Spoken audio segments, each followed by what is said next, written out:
Hello friends, welcome everyone. நான் உங்கள் சபரி.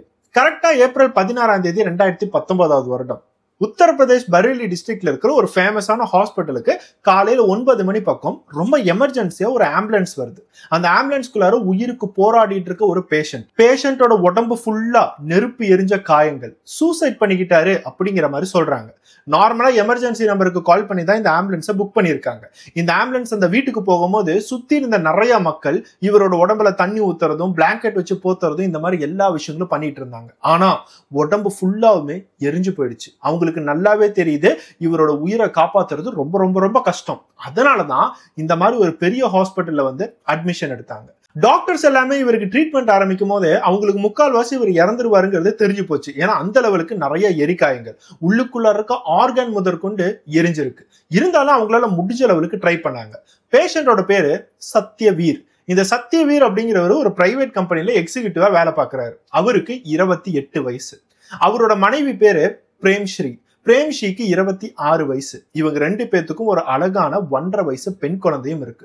ரொம்ப ஹாப்பியான ஃபேமிலி. பார்க்கும் போதே எல்லாத்துக்குமே தெரிஞ்சிச்சு. ஆனா அவங்களுக்குள்ளார என்ன மர்மங்கள் இருக்கு அப்படிங்கிறது இவரோட சாவுல தான் எல்லாத்துக்குமே புரிய வந்துச்சு. பொதுவாகவே இந்த மாதிரி ஒரு பேஷண்ட் ஆக்சிடென்டா இருந்தாலும் பரவாயில்ல, சூசைடா இருந்தாலும் பரவாயில்ல, ஹாஸ்பிட்டலோட ப்ரொசீஜர் என்னன்னா போலீஸ்க்கு கால் பண்ணணும். போலீஸ் வந்து ஒரு எஃப்ஐஆர் ஃபைல் பண்ணுவாங்க. அந்த எஃப்ஐஆர் க்ளோஸ் பண்றதெல்லாம் என்கொயரி முடிஞ்சதுக்கு அப்புறம் தான் நடக்கும். இதுதான் ஹாஸ்பிட்டல்ல பேசிக்காவே பண்ணாங்க.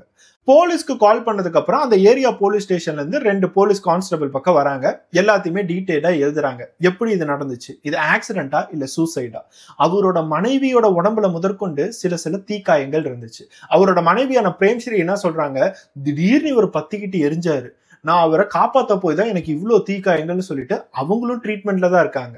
டாக்டர்ஸ் விசாரிக்கும் போதே வந்து இவங்களையும் டிஸ்டர்ப் பண்ணாதீங்க, கணவர் இவ்வளவு பெரிய தீக்காயத்துல உயிருக்கு போராடிட்டு இருக்காரு, இவங்களோட உடம்புலயும் நிறைய தீக்காயங்கள் இருக்கு, இது விசாரிக்கிறதுக்கான டைம் இல்லைன்னு சொல்லிட்டு ஒரு நாள் பக்கம் வெயிட் பண்ண வச்சிருக்காங்க. அதுக்கப்புறம் இவங்க ஓகேவா இருக்காங்க அப்படின்னு தெரிஞ்சதுக்கு அப்புறம் தான் இவங்க கிட்ட விசாரணை போகுது.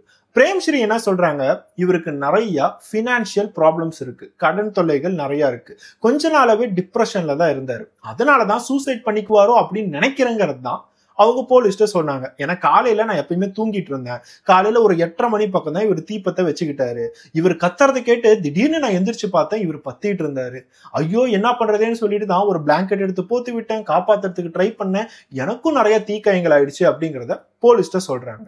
இவர் சொல்றது எல்லாமே உண்மையா இல்லையான்னு வெரிஃபை பண்றதுக்கு அந்த பிரேம்ஸ்ரீயோட வீட்டுல இருக்கிறவங்க கிட்ட கேட்டா அந்த டைம்ல அந்த வீட்டுல யாருமே இல்லை. காலையில எல்லாருமே அவங்கவுங்க வேலைக்கு போயிட்டாங்க. பிரேம்ஸ்ரீயும் சரி, பிரேம்ஸ்ரீயோட ஹஸ்பண்டும் சரி கூட்டு குடும்பமா தான் வாழ்றாங்க. அதாவது சத்யவீரோட அப்பா அம்மா கூட. அவங்க அப்பா அம்மா வேலைக்கு போற அப்பா அம்மா. சோ இப்பதான் போலீஸ்க்கு லைட்டா க்ளூ கிடைக்குது. எப்படி இந்த மாதிரி ஒரு ஆக்சிடென்ட்டோ இல்ல இந்த மாதிரி ஒரு சூசைடோ வீட்டுல யாரும் இல்லாத போது தான் நடக்குமா? மாமனார் இல்ல, மாமியார் இல்ல, இவரோட தம்பி இல்ல, யாருமே இல்லாத போது எப்படி இந்த தீக்காயம் நடந்திருக்கலாம்? அப்பதான் போலீஸ்க்கு இன்னும் தீர விசாரிக்கணும் அப்படிங்கிறது தோண ஆரம்பிக்குது. இன்னொரு சைடு இந்த மனைவியான பிரேம்ஸ்ரீ கிட்ட ஏதோ பொய் சொல்ற மாதிரி அவங்க உணர்றாங்க. அவங்க பேசும்போது மாத்தி மாத்தி பேசுறாங்க, அவங்களோட கண்கள்ல ஒரு பயம் தெரியுது. இருந்தாலும் இவங்க தான் ஏதாச்சும் கொலை பண்ணியிருப்பாங்களோ, கொலை பண்ண ட்ரை பண்ணியிருப்பாங்களோ யாருக்குமே தெரியல. ஏன்னா அங்கதான் வீட்டுல யாருமே இல்லையே.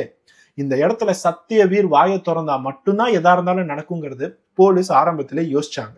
அந்த டைமும் வந்துச்சு. இவங்க கரெக்டா என்கொயரி பண்ண அடுத்த 2 நாள் கழிச்சு டாக்டர்ஸ்ல இருந்து போலீஸ்க்கு ஒரு கால் வருது. சத்யவீருக்கு நினைவு இருக்கு, ஆனா இருந்தாலும் அவர் சீரியஸா தான் இருக்காரு, கண்டிப்பா எங்களால உயிரை காப்பாற்ற முடியாது, உங்களுக்கு ஏதாச்சும் என்கொயரி பண்ணணும்னா பண்ணிக்கோங்க அப்படின்னு போலீஸ்ட சொல்லும் போதே அந்த 2 கான்ஸ்டபிள் உடனே வராங்க. அவர்கிட்ட விசாரிக்க ஆரம்பிக்கிறாங்க. சத்யவீர் சொன்ன உண்மை, நான் சூசைட் பண்ணிக்கல, இது ஆக்சிடென்ட்டும் இல்ல, என் மேல இருக்கிற கோவத்துல என்னோட மனைவியான பிரேம்ஸ்ரீ தான் நான் தூங்கிட்டு இருக்கும் போது பெட்ரோல் ஊத்தி என்னை எரிய விட்டுட்டா அப்படிங்கிற ஒரு ஷாக்கிங்கான விஷயத்த சொல்றாரு. நான் தூங்கிட்டு இருக்கும் போது திடீர்னு பெட்ரோல் ஊத்தினாலா, நான் எந்திரிச்சு பாக்குறதுக்குள்ளார தீக்குச்சி என் மேல போட்டா, ஃபுல்லா எரியுதுங்க அப்படின்னு சொல்லிட்டு கத்தி கதறி அழுகிறாரு. அந்த வீடியோ முதற்கொண்டு அவங்க ரிலீஸ் பண்ணியிருக்காங்க.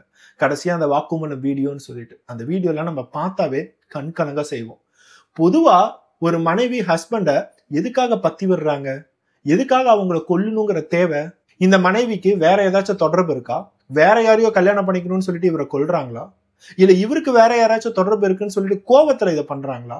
இல்ல இப்பதான் நிறைய பேர் பண்றாங்களே, என்னால செலவுகளை சமாளிக்க முடியல, இவன் அதிகமா செலவு பண்றான், அவ அதிகமா செலவு பண்றான்னு சொல்லி ஒருத்தவங்க அடிச்சுக்கிட்டு கொண்டுக்கிறாங்களே, அந்த மாதிரி ஏதாவது பிரச்சனையா? இல்ல மாமியார் பிரச்சனையா? இல்ல மாமனார் பிரச்சனையா? இந்த மாதிரி எல்லா விஷயங்களும் விசாரிக்கும் போதுதான் அவ்வளோ காயங்களை உடம்புல வச்சுக்கிட்டு உயிருக்கு போராடிக்கிட்டு அவர் சொன்ன ஒரு விஷயம் எல்லாத்துக்குமே ஒரு பெரிய ஆச்சரியமா இருந்துச்சு. கண்ணுல தண்ணீரே வர வச்சுச்சு. அவர் என்ன சொல்றாருன்னா, கல்யாணம் நடந்த நாள்ல இருந்தே என்னோட மனைவிக்கு என்ன பிடிக்கலங்க. கல்யாணம் நடந்ததுக்கு அப்புறம் தான் எனக்கு தெரியும் என்னை அவளுக்கு பிடிக்கலன்னு சொல்லிட்டு. எதனால பிடிக்கலன்னு நான் கேட்கும் போது, நான் கருப்பா இருக்கேங்கிறா. டார்க்கா இருக்கிறது என்னோட தப்பாங்க. என்னோட அம்மா என்னை பிறக்கும் போதே கருப்பா தாங்க பிறந்தாங்க. என்னோட ஸ்கின் டோன் எல்லாமே கருப்பு தான். அதுக்கு நான் என்னங்க தப்பு செய்வேன்?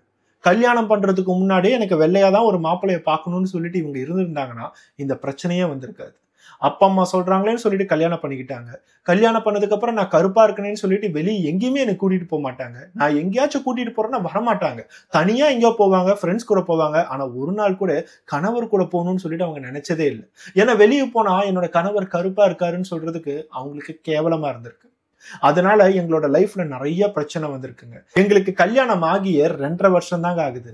நவம்பர் 2018 வருடம் எனக்கு ஒரு பெண் குழந்தையும் பிறந்துச்சு. அதுவும் நானா இனிஷியேட் பண்ணி. எப்பயாச்சும் ஒரு நாள் சிரிப்பா, எப்பயாச்சும் ஒரு நாள் எங்களுக்கு லைஃப் கொஞ்சம் நார்மலா இருக்கும். அப்ப பார்த்து நானா இனிஷியேட் பண்ணி வந்ததுதான் இந்த பெண் குழந்தை. இல்லாட்டி எங்களுக்கு குழந்தையும் இருந்திருக்காது. பாக்குறதுக்கே பிடிக்கலங்கிறா, வெளியே கூட்டிட்டு போக பிடிக்கலங்கிறா, அப்புறம் பெட்ல மட்டும் கூட படுப்பாளன்னு கொஞ்சம் யோசிச்சு பாருங்கன்னு சொல்லும் போது அங்க பாக்குறவங்களோட நிலைமையெல்லாம் என்னன்னு கொஞ்சம் யோசிச்சு பாருங்க. இந்த மாதிரி நிறைய பிரச்சனை வரும்போது நான் டிவோர்ஸ் பண்ணணும்னு சொல்லிக்கிட்டே இருப்பா. நான் கல்யாணம் பண்ணிட்டேன், என் வாழ்க்கையில ஒரு கல்யாணம் தான், ஒரு பொண்டாட்டி தான், எங்களுக்குன்னு சொல்லிட்டு குழந்தையும் இருக்கு, அதனால நான் டிவோர்ஸ் பண்ணவே மாட்டேன்னு சொன்னேங்க. அதனாலதான் இப்ப உங்களுக்கு முன்னாடி இந்த மாதிரி வந்து நிக்கிறேன். உடம்புலாம் எரியுது, அவ்வளவு வலிக்குது. கருப்பா பிறந்தது என்னோட தப்பா? இந்த மாதிரி ஒருத்தவனுக்கு கூட நடக்கக்கூடாதுன்னு சொல்லிட்டு அவர் சொல்லிட்டு அப்படியே செத்துட்டாரு. வெறும் கருப்பா இருந்ததுக்காக தன்னோட மனைவி உடம்பு ஃபுல்லா எரிய வச்சு கொண்டிருக்காங்கிறது போலீஸ்க்கு தெரியும் போது அந்த பெண்மணியை எப்படி ஹேண்டில் பண்ணியிருப்பாங்கிறத கொஞ்சம் யோசிச்சு பாருங்க. உடனே இந்த மர்டர் கேஸை ஃபைல் பண்ணி எஃப்ஐஆர் போட்டு பிரேம்ஸ்ரீ அப்படிங்கிற 26 வயசு பொண்ணை ஸ்டேஷனுக்கு கொண்டுட்டு வந்திருக்காங்க. ஸ்டேஷனுக்கு கொண்டுட்டு வரும்போது கூட நிறைய பேர்த்தோட மனசுல கண்டிப்பா இது உண்மையா இருக்காது அப்படின்னு தான் நினைச்சிருக்காங்க. ஏன்னா கருப்பா இருந்ததுக்கெல்லாம் கொல்லணும் அப்படின்னா இந்தியாவில 3/4 பேர்த்த கொண்டுதான்ற ஆகணும். மிச்சம் இருக்கிற 1/4 பேர் தவறி போய் கொஞ்சம் கலராவோ வெள்ளையா பிறந்துட்டா அது தப்பா? ஆனா போலீஸ் ஸ்டேஷன்ல பிரேம்ஸ்ரீயை விசாரிக்கும் போது அது எல்லாமே முழுக்க உண்மைங்கிறத ஒத்துக்கிட்டாங்க. கல்யாணம் பண்றதுக்கு முன்னாடி இவங்க காலேஜ் டிகிரி எல்லாத்தையுமே முடிச்சிருக்காங்க. எல்லாமே அந்த பரேலி அப்படிங்கிற டிஸ்ட்ரிக்ட்ல தான் முடிச்சிருக்காங்க.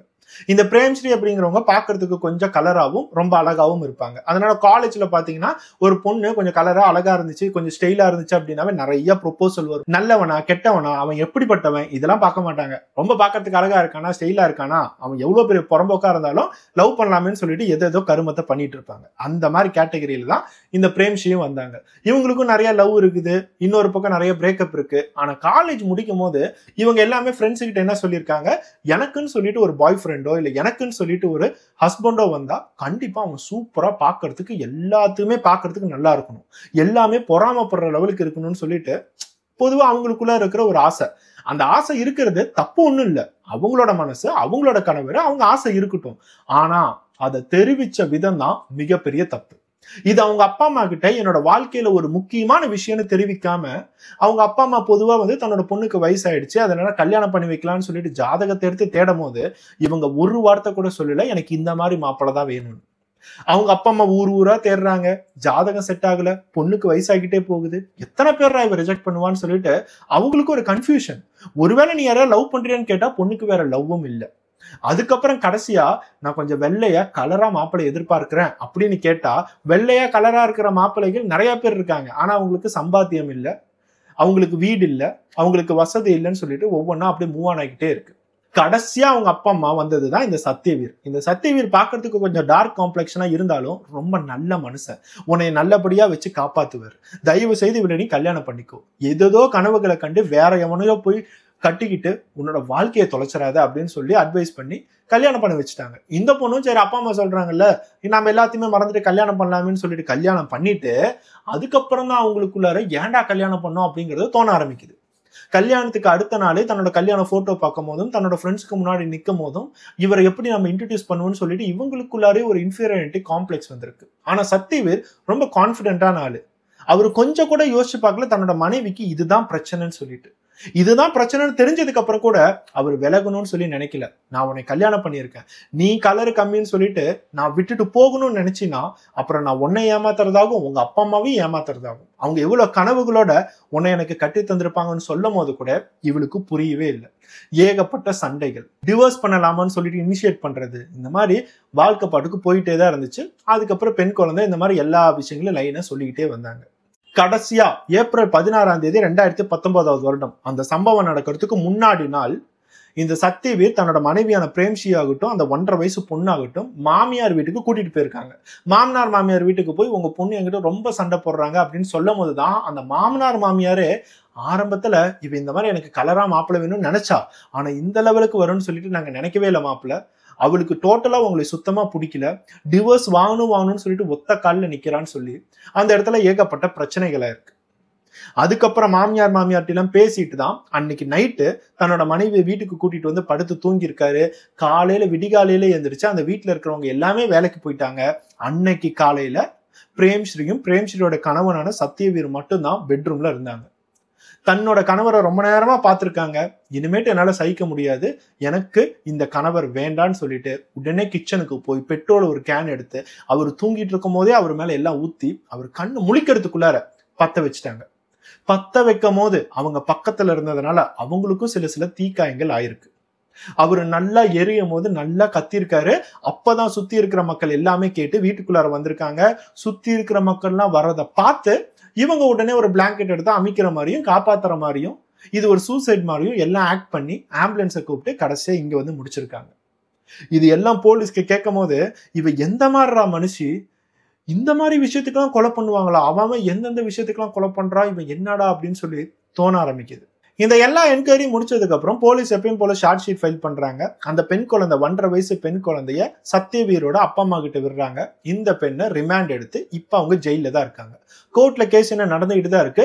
மேபி இவங்களுக்கு ஆயுள் தண்டனை கிடைக்கிறதுக்கு வாய்ப்புகள் இருக்கு. இல்ல அப்படின்னா இவங்களை நம்பி ஒரு பெண் குழந்தை இருக்கேங்கிறதுக்காக 10 வருஷமோ 7 வருஷமோ அந்த பெண்ணுக்கு ஏத்த மாதிரி தண்டனை கிடைக்கிறதுக்கு வாய்ப்புகள் இருக்கு அப்படிங்கறத சொல்லியிருக்காங்க. இந்த வீடியோ பார்த்துட்டு இருக்க எல்லாருக்குமே மேபி நான் இப்ப சொன்னது உங்களுக்கு கொஞ்சம் காமெடியாவும் இருக்கலாம். ஏன்னா கருப்பா இருக்கிறதுக்கெல்லாம் கொலை பண்ணுவாங்களா அப்படின்னு சொல்லி நார்மலா பேசுவோம். இல்ல சில பேருக்கு இது ஒரு பெரிய இஷ்யூவே இல்லை அப்படின்னு கூட தோணலாம்.